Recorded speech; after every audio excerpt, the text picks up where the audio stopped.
Hi everyone, this is your CEO, Mr. Gerald Bautista. And in this video, pag-uusapan po natin, ano nga po ba si AYS, paano po kumita dito, at the same time, sino naman po yung company behind AYS. So sit back, relax, and enjoy dito po sa ating video.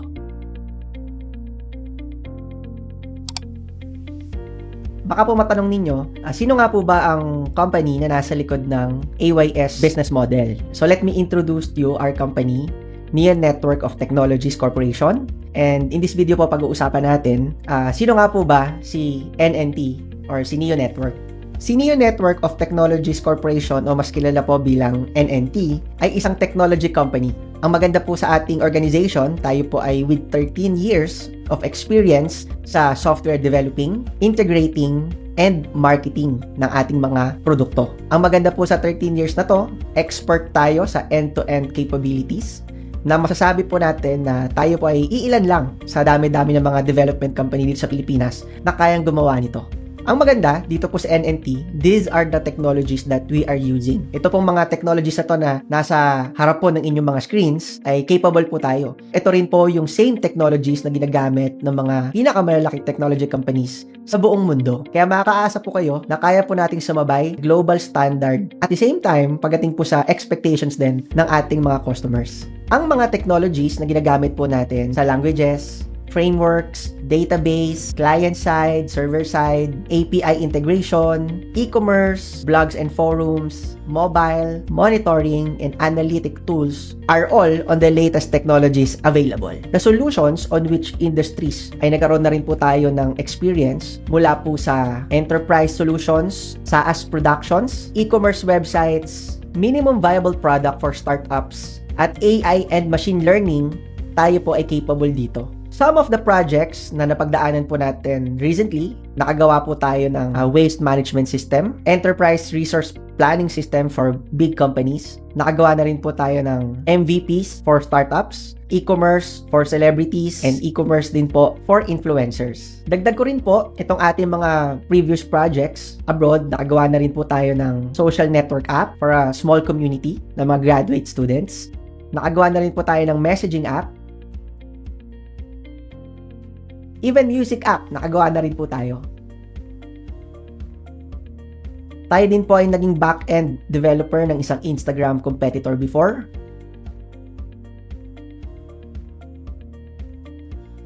Our expertise on business domains ay nagtatranspose into different fields like finance, ad tech and marketing, education, healthcare, media and entertainment, automotive, travel and hospitality, real estate, retail, and logistics.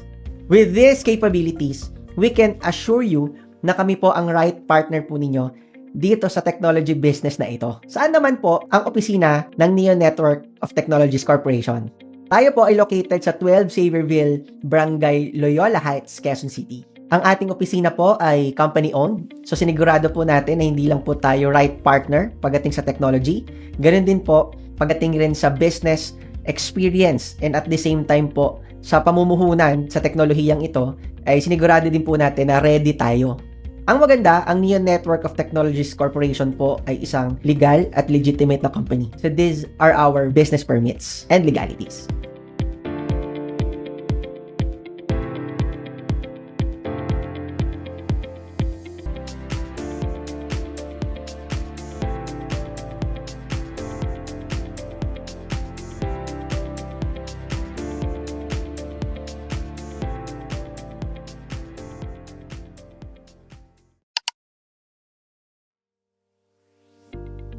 Ngayon po, pag-usapan naman po natin ang App Your Servicio. Ang App Your Servicio po ay isang mobile booking app na kung saan pwede ka mamili at mag-book ng mga services na kailangan mo sa pang-araw-araw. Naniniwala kami na magiging napakalaking trend pagdating po sa industry or sa space ng online booking apps. Pero bago po tayo mag-dive into the business, pag-usapan po muna natin paano nga po ba tayo nakarating sa ganitong konsepto. Meron lang po konting kwento sa inyo na may kinalaman sa history ng online booking app dito sa Pilipinas. Simulan po natin noong 2012 na nagsimula dito ang Grab at Uber upang mag-penetrate sa online booking space at magpakilala sa mga Pilipino. Pagkatapos ito, nagsisulputan ng ibang mga online booking apps kagaya ng Foodpanda, Lalamove, Shopee, at kung ano-ano pa. Kung ang Grab ay sinosolusyonan ang problema ng rejection pagdating sa pagsakay mo ng taxi, at the same time yung tagarin sa taxi, maduming pakikitungo ng mga driver, ang Foodpanda naman ay sinosolusyonan ang mabagal at mahirap na pag-order sa mga fast food restaurants. Ang Lalamove naman ay sinosolusyonan ang matagal na pag-deliver ng mga parcels at kung ano-ano pang pwede nating ipadala. At ang Shopee naman ay binibigyan tayo ng choice kung tayo ba ay bibili online or offline. Ang AYS o Up Your Serbisyo ay nagbibigay naman ng chance na magkaroon po tayo ng option sa mga serbisyong ating binibili. Ang maganda po dito, gamit lang isang app, makikita mo na lahat ng mga services na available sa inyong lugar at pwede kang mamili depende sa pricing ng ating mga service providers. Kung ito man ay budget price, sakto lang. Premium price, meron po yan dito sa AYS. Naniniwala kami na dito po sa Up Your Serbisyo o sa AYS na ang negosyong ito o ang konseptong ito ay nasa right timing dahil halos lahat po ng Pilipino ay familiar na sa online booking. At ang maganda po dito, dahil meron tayong sustainable niche market, ay makakaasa ka na magtutuloy ang negosyong ito na hindi lang 10 taon, hindi lang 30 taon, mas malayo pa ang mararating nito. According sa mga pag-aaral, out of 100% ng mga Pilipino, 83% sa atin ay marunong nang gumamit ng internet at 74% naman sa ating mga Pilipino ay marunong nang gumamit ng smartphone. Ang kagandahan dito sa Pilipinas, karamihan din po sa atin ay technologically inclined. Isang magandang balita rin po na sa year 2030, inaasahan na aakyat pa ng more than 60% ang urbanization dito sa ating bansa. Ibig sabihin po, tumataas po ang buying power ng mga Pilipino at especially, tumataas din po o lumalaki ang middle class sector ng ating bansa. Isang katibayan po ito na meron tayong napakalaking demand pagdating sa mga serbisyo at mga trabaho na kailangan natin. Ang services industry daw po ay aabot ng 1.7 trillion US dollars value dito sa Pilipinas on the next 10 years. Imagine mo na lang kung ngayon ka na nagsisimula magnegosyo sa services industry at nasabayan mo ito. Ano-ano nga po ba ang mga pangunahing problema ng mga Pilipino na binibigyan ng solusyon ng AYS? Ang nangunguna po dito ay ang pag-alis natin ng inconvenience sa ating mga kababayan sa paghanap ng quality service na kailangan nila. Dati, kailangan mong tumawag, magtingin sa dyaryo, aabot ka ng 2-3 araw, minsan 1 linggo, para mapaayos lang ang sirang tubo sa bahay ninyo. Pero dito sa AYS, lahat ng klase ng services gamit ang isang app, naka-geolocate na po. Kita mo na ang pinakamalapit sa inyong lugar. Ang dali, di ba? Pangalawa, isang problema din ang paghanap ng mga reliable na mga service providers sa ating komunidad. Ang maganda po dito sa AYS app, lahat po ng mga service providers natin ay matuturing po natin na trustworthy at reliable dahil dumaan po sila sa masusing interview at the same time, rigorous screening processes. Kaya may sigurado po natin na mapagkakatiwalaan at quality ang mga ito. Sumunod na problema noon ay ang seguridad at safety ng mga kliyente o mga customers. Inaalis po natin yan dahil sa pamamagitan po ng AYS app with our rigorous screening processes ay masisigurado po natin na na-verify natin na totoong mga skilled providers o service providers ang pupunta sa inyong bahay na may malinis na NBI clearance, police clearance, proof of competency, at dumaan sa psychological analysis ng ating mga HR. Tayo rin po ay nagbibigay ng solusyon sa limited access ng mga service providers dito sa ating bansa. Kung dati pahirapan makahanap ng serbisyo na kailangan mo, dito sa ating app, isang tap na lang, makikilala mo na sila. Sa time management issues ng ating mga customers or kliyente. Kung dati, tayo po ay nag-a-adjust sa oras na available lang ang ating service provider, with AYS app, nabibigyan ka ng option makahanap ng service provider na compatible sa oras na kailangan mo. Isa rin po sa pinagmamalaki natin dito sa AYS ay nagbibigay din po tayo ng trabaho at oportunidad sa ating mga service providers. Ang kagandahan, kahit po ang ating mga service providers ay lumipat po ng ibang lugar, dala po nila ang pagiging isang service provider at ang kailangan lang po nila gawin ay magpalit ng service location at pwede na po silang magbigay lingkod sa community na kanilang pinaglipatan. Ang kagandahan din po dito sa AYS app, tayo rin po ay nagbibigay ng equal footing sa mga nagsisimula pa lang ng mga service providers na sila po ay kasing level ng mga enterprise sa services industry. Ang kagandahan po nito, with our platform, masasabi po natin na kahit nagsisimula pa lang sila, big time na kagad ang negosyo nila kagaya ng mga malalaking kumpanya ng pagsaserbisyo. Ang pinagmamalaki din po natin dito sa AYS ay meron po tayong robust customer service system. Number 1, secured at safe ang data mo dito. Next, ang mga service providers natin ay verified. Kaya makakasigurado ang ating mga users na safe and secure ang bawat booking mo. Number 3, dito ay meron kang variety of options. Alam po namin na bawat Pilipino, kanya-kanya ng preference. Tama po ba? May mga tao na gusto nila ang services ay premium.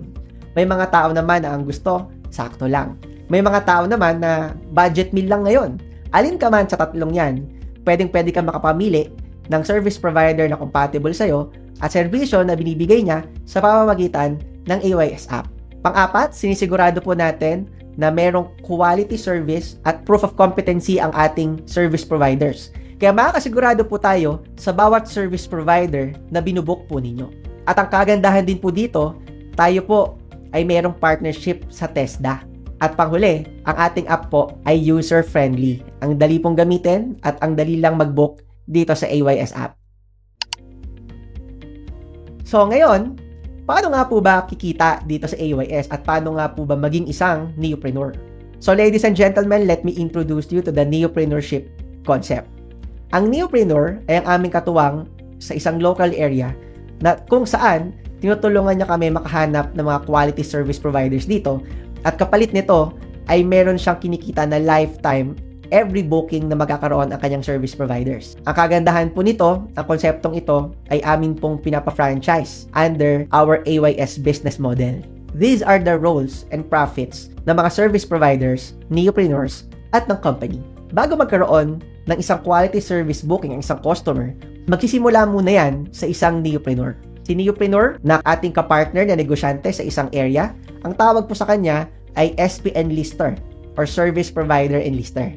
Siya rin ang ating unang adapter sa kanyang lugar at endorser ito sa kanyang mga kaibigan, kakilala, kamag-anak at mga kapamilya. Once na meron nang nahanap si neopreneur na service provider, siya po ay pupunta naman sa pagpapa-enroll nito at sa pagpapa-interview nito kasama ng kanyang mga requirements. At once na nakapasa po sa ating HR ang ating service provider, ang kagandahan nga po pala nito ay meron nga pala tayong psychological analysis na tayo lang po rigorously ang gumagawa nito ngayon ay fit sa bawat booking na tinatanggap nila. Once na ang service provider ay naka-onboard na, pwede na siyang makita ng ating mga AYS users. Gamit ang AYS app, isang platform, a marketplace of services at opportunity giver pagdating po sa mga neopreneurs at service providers, at tayo rin po ang nagbe-verify sa mga ito, atin po itong hinahayaang makita ng mga customers na. Once na nakapamili na ang mga customers kung sinong service provider ang gusto niyang mabook, sa ganitong paraan naman po, naghahati ng kitaan. Ang 10% ay napupunta sa neopreneur. Ang 78% ay napupunta naman sa mga service providers. Ang 10% naman ay napupunta sa AYS. At ang iba pang napupunta mga percent ay napupunta naman po sa ating mga depot partners. Ang maganda dito sa AYS, meron ka ng napakagandang technology business na hindi mo na kailangan magtayo ng sarili mong IT company. Hindi mo na kailangan mamuhunan ng pagkalaki-laking pera na milyon-milyon para makapag-maintain ng kumpanya mo. And at the same time, hindi ka na maghahanap ng mga talents na mga galing sa software development para magawa ang lahat ng mga yan. Dito, sa business model na pinag-uusapan po natin ngayon, hindi mo na kailangan maglabas ng milyong-milyong halaga ng puhunan para makapagsimula ka. Ang maganda, dito po sa AYS, pwede ka na makapag-start sa halagang 14,888 lang. Ang maganda po, kapag ikaw ay naging part ng ating neopreneurship program or neopreneurship concept, meron po ito mga kasamang trainings na may kinalaman po sa entrepreneurship, digital content creation, and workshops na worth 30,000 pesos. At kasama na po ito sa bawat neopreneur package. At kasama na po ito sa bawat neopreneurship franchise na meron po tayo. Ang kagandahan po nito, kapag tayo ay naging isang neopreneur, magkakaroon po tayo ng business kit. Sa loob po nito, may kasamang tarpaulins, business guides. Meron po tayong 13 activation slots na kung saan dito po natin i-enroll ang ating mga service providers. Once po na nakumpleto mo ng 30, pwede naman po kayong mag-avail ng another neopreneurship package ulit. At panghuli, kasama na rin po dito ang personalized website with accounting system and monitoring, na kung saan lahat ng transactions po natin ay nakarecord na dito. Hindi mo na kailangan magsulat sa papel, sa ledger, or sa Microsoft Excel ng mga transactions ng mga service provider mo dahil pati time, date, at amount ng kanilang booking mamomonitor mo. Paano nga ba kumikita ang isang neopreneur dito sa AYS. Ang first way to earn po natin dito ay tinatawag po natin na sign yourself as an SP. Bilang isang neopreneur, pwede rin po kayo maging service provider kung meron po kayong skills or profession na gusto po ninyong ilagay. Ang maganda, bilang isang service provider neopreneur, 90% of booking ay dediretso po sa inyo. So kung meron po kayong 4 na bookings in a day, and let's say 1,000 pesos per booking, yan po ay nasa 4,000 pesos. At 90% po niyan, which is 3,600, ang inyong direct income. 3,600 times 26 days, yan po ay nasa 103,000 plus plus. Ang ganda, di ba? Ang second way to earn naman po ay yung tinatawag po natin na service provider sign up. Bilang isang neopreneur, pwede po kayo maghanap ng mga quality service provider sa inyong area, and all you have to do is to enroll them sa ating app, at once na sila po ay nakapasa, sila na po ay magkakaroon ng extra income, at ganoon din po ayo every time na meron din silang booking. Bawat isang service provider activation slots ay pwede po natin ibenta ng 500 pesos. So yan po ay nasa total amount na 15,000 pesos. Dagdag po yan sa return of capital ninyo dito sa inyong pinasok na negosyo. Ang next way to earn naman, o third way to earn natin, ay yung tinatawag po na service provider override. Ang maganda po dito, kahit nasa ang lupalop ka man ng Pilipinas, every time na naibubok ang iyong service provider, meron po kayong guaranteed income na 5 to 10%. So kahit kayo po ay nasa Luzon at ang mga service providers po ninyo ay nakakalat sa Luzon, Visayas at Mindanao, kahit saan sa buong Pilipinas, kayo po ay tatanggap ng 5 to 10% na service provider override. Ang kagandahan po nito, sabihin na lang po natin na meron tayong 8 service providers. Bawat isa ay merong 5 bookings sa loob ng isang araw. At bawat isang booking ay 500 pesos, sabihin po natin. Ang total po niyan ay umaabot po sa 40 bookings. 40 times 500 pesos is 20,000 pesos a day. Kunin po natin ang 10% niyan, umaabot po yan ng 2,000 pesos. 2,000 times 30 days, yan po ay nasa 60,000 pesos a month. Pwede o pwede na. Kung wala ka namang mahanap na service providers, ang maganda dito sa AYS, pwede kang mag-share ng service providers ng iba. Ang tawag po natin dyan ay yung ating referral link system. Ang maganda po niyan, i-share mo ang service provider na nasa app gamit ang iyong code. Ikaw naman ay kikita ng 5% on each and every booking. So alin ka man sa dalawa, ikaw man yung nag-e-enroll ng service providers o ikaw man yung nagpapakilala ng service providers sa mga kaibigan at kakilala mo, ay meron ka pa ring income. Eh mas maganda pa kung ikaw na yung nag-enroll at ikaw pa ang nagpakilala. Tama?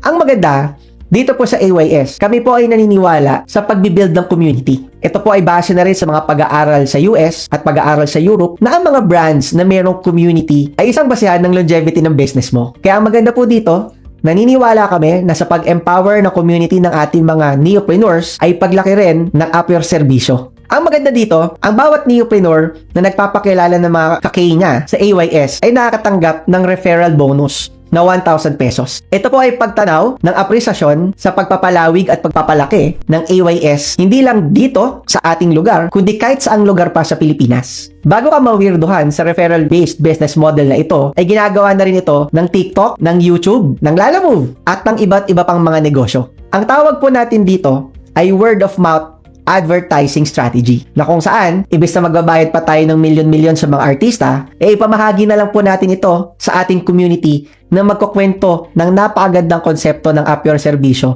sa mga kaibigan, kakilala at kamag-anak nila. Isang napakagandang konsepto din po ng app your serbisyo ay ang service provider royalty. Sa pamamagitan po nito, ang mga neopreneurs na na-refer mo sa bawat service provider bookings nila, ikaw ay tatanggap naman ng 1% income sa bawat booking ng mga service providers ng mga neopreneur na na-refer mo. At katumbas din nito, meron pang isang opportunity sa ating referral-based business model na ang tawag naman po ay yung cash rebate bonus. Na kung saan, tayo po ay pwedeng kumita ng additional na 1,500 pesos na cash rebate bonus kung susunod po tayo sa terms and conditions nitong way to earn na to, na sa bawat organization 1A at organization 2B, ay magkakaroon po tayo ng cash rebate at tayo po ay entitled kumita ng 1,500. Ang referral-based business model po natin ay meron pong safety net. Ito po ay may limitasyon lamang na 30,000 pesos per day, 210,000 pesos per week, at 900,000 pesos per month. Baka po matanong ninyo, bakit nga po ba naniniwala ang Appure Serbisyo at Neo Network of Technologies Corporation sa community-based building business? Isa na po sa mga dahilan ay yung tinatawag po natin na shared prosperity.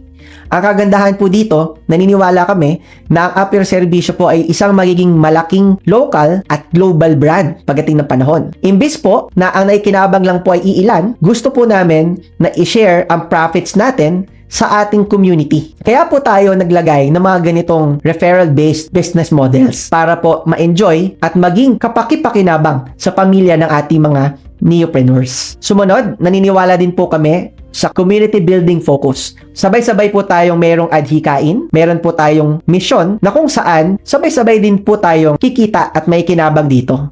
Ito po ay parte ng aming advokasya na tinatawag po namin na Alay sa Pinoy. Pangatlo, sa paggamit ng community-based building business ay nagkakaroon po tayo ng collaborative partnerships sa iba't ibang mga organisasyon gamit din po o sa pagpapakilala ng ating mga neopreneurs. Mas mabilis po tayo nagkakaroon ng mga dialogo sa kanila dahil ang mga neopreneur partner po natin ay parte din po ng mga organisasyon na ito. Gamit po ang mas pinabilis at pinalawig na collaborative initiatives ay mas mabilis po natin napapalaki ang ating brand at napapalaki po ang ating mga kakampi dito po sa industriya na ginagalawan natin. Sumunod, naniniwala din po kami sa ikaapat na dahilan na ang community mo ang unang susubok ng teknolohiya na ginagawa mo at dinedevelop mo. Ito po ay magiging parte ng innovation and improvement sa ating app. Ang pagiging active ng mga neopreneurs sa paggamit ng ating technologies ay magbibigay po ng first initial testing sa community. At mas mapapabilis pa po natin kung ano ang mas maganda at mas i-improve pa nito. Mas malaya at mas mabilis po tayong lalaki at lalago sa isang mundo na merong mataas na competition dahil ang isang community po ang iyong mga initial na kakampi sa bawat agos at daloy na pagnenegosyo mo dito sa Pilipinas. At kapag community-based ang negosyo mo, napakataas ng tsansa na magkaroon ito ng viral potential. Dahil pag-uusapan ito ng lahat at kung ang bawat isa ay merong interes na kumita dito, at napakaganda ng iyong layunin, saglit lang ay mabilis na makikilala ang napakagandang technology na ito.